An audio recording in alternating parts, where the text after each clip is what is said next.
ষষ্ঠ থেকে দশম শ্রেণী পর্যন্ত পরিসংখ্যানের পার্ট 2। আজকে আমি অবিন্যস্ত উপাত্তসমূহ কিভাবে বিন্যস্ত করে সে সম্পর্কে কৌশলগতভাবে তার শিখন পাঠ শেখাতে চেষ্টা করব। শিক্ষার্থীরা খুবই জরুরি। তোমরা জানো যে 6 থেকে 8 পর্যন্ত যে অধ্যায়টি আছে অষ্টম, তাকে বলে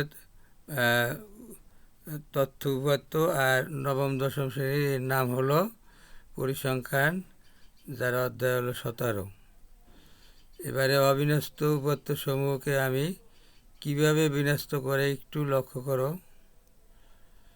যে প্রথমত লক্ষ্য করছি যে এই এই জায়গায় 30টি উপাত্ত আছে। এই পরিসংখ্যানের 30টি উপাত্তের মধ্যে দশক স্থানের অঙ্ক আছে 3 থেকে 9 পর্যন্ত। সেই দিকে লক্ষ্য করে আমি এই 3 থেকে 9 পর্যন্ত দশক স্থানের অঙ্কগুলি এক একটা বক্সে এক একটা দশক স্থানের অঙ্কগুলি নিয়েছি। অর্থাৎ এই 3 আছে দশকের স্থানে এমন সংখ্যা এই বক্সে থাকবে। তারপরে দশকের স্থানে 4 আছে, 4 এই ধরনের উপাত্তগুলি এই বক্সে আসবে। তারপরে 5 আছে দশকের স্থানে এই ধরনের উপাত্তগুলো এই এই এই বক্সে আসবে। তারপরে 6 এইরকম 6 আছে এমন উপাত্তগুলি এই বক্সে আসবে। 7 আছে এমন উপাত্তগুলি এই বক্সে আসবে। 8 আছে এমন উপাত্তগুলি এই বক্সে আসবে এবং 9 আছে এমন উপাত্তগুলি এই বক্সে আসবে। লক্ষ্য করো, যদি তোমরা এই কৌশলটা অবলম্বন করো তবে এক চান্সেই নির্ভুলভাবে তোমাদের অবিন্যস্ত সংখ্যাগুলো বিন্যস্ত সংখ্যায় পরিণত হইব। কাজেই এখানে এক চান্সে যেহেতু অঙ্কটি হবে, সেই ক্ষেত্রে মোটামুটি তোমরা এই নিয়মটা ফলো করতে পারো নির্ভুলভাবে। তো এবার লক্ষ্য করি যে দশক স্থানের অঙ্ক আছে 3। তো এই যে প্রথমটা দশক স্থানের অঙ্ক আছে 3, 35 35 আসলো এই বক্সে। 3 আছে দশক স্থানে এমন বক্সে। তারপরে দ্বিতীয়টি 3 আছে এই 39, তাও এই জায়গায় আসবে। এরপরে আছে 55, তৃতীয় উপাত্তটি এই পরিসংখ্যানের তৃতীয় উপাত্তটি 55। এই 55 আসবে হলো দশক স্থানে যে বক্সে দশক স্থানে 5 আছে সেই বক্সে আসবে। এরপরে চতুর্থ উপাত্তটি পরিসংখ্যানের এটা আছে হলো 34 34, এই 34 আসবে এই এই এই বক্সের এই জায়গায়। এবারে 65 দশক স্থানে 6 আছে এই বক্সে আসবে। 64 দশক স্থানে 6 আছে এই বক্সে আসবে। তারপরে 73 এই দশক স্থানে এই বক্সে 7 আছে। 36 36 আসবে এই বক্সে। 87 87 আসবে দশক স্থানে যে বক্সে 8 আছে। এবারে 99 99 এইটা হলো যে বক্সে দশক স্থানে 9 আছে। এবারে 45 আছে দশক স্থানে 4, 45-এর এই বক্সে আসবে। তারপরে 59 আছে এই বক্সে। 75 আছে এই বক্সে। 44 আছে এই বক্সে। এবারে 65 আছে এই বক্সে।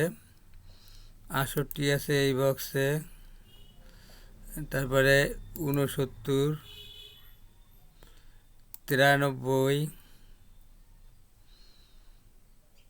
এরপরে 56 আছে এই বক্সে।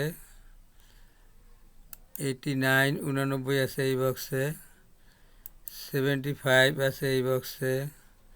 49 আছে এই বক্সে। তারপরে 57 আছে এই বক্সে,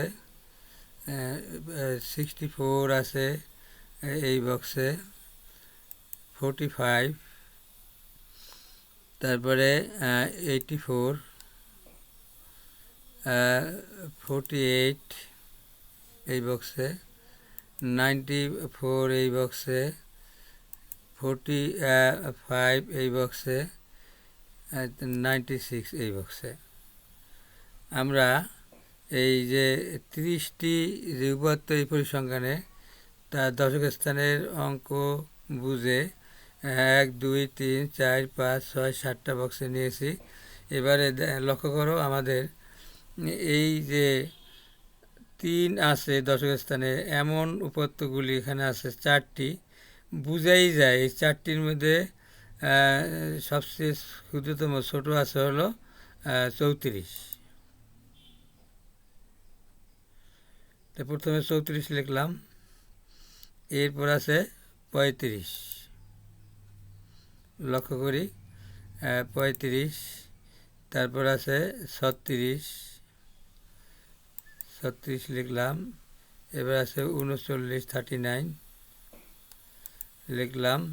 এরপরে দশক স্থানে 4 আছে এমন উপাত্তগুলি বুঝাই যায় না, 6টি উপাত্ত আছে দশক স্থানে 4 আছে এমন, তার মধ্যে দেখাই যায় যে 44 আছে ছোট এই বক্সের মধ্যে, লিখলাম 44। তারপরে আছে 45, 3টা 45 আছে, এই জায়গায় 3টি 45 লিখলাম। তারপর আছে 49 লিখলাম। তারপর আছে 48 আগে ছিল 48, আবার একটু দেখি 48 লিখলাম 48। তারপর আছে 49 লিখলাম 49। এই সারিতে 10টি উপাত্ত হলো।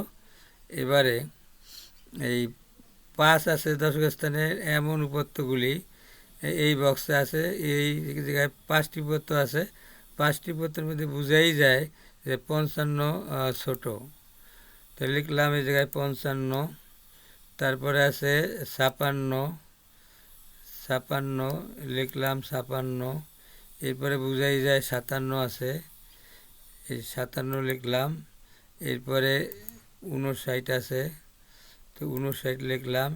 এবারে দশক স্থানে 6 বা 6 আছে এমন উপাত্ত আছে 6টি, তা বুঝাই যায় 6টির মধ্যে 64 আছে 2টি, 64 2টি ছোট, লিখলাম 64 একটা, আর একটা 64 লিখলাম।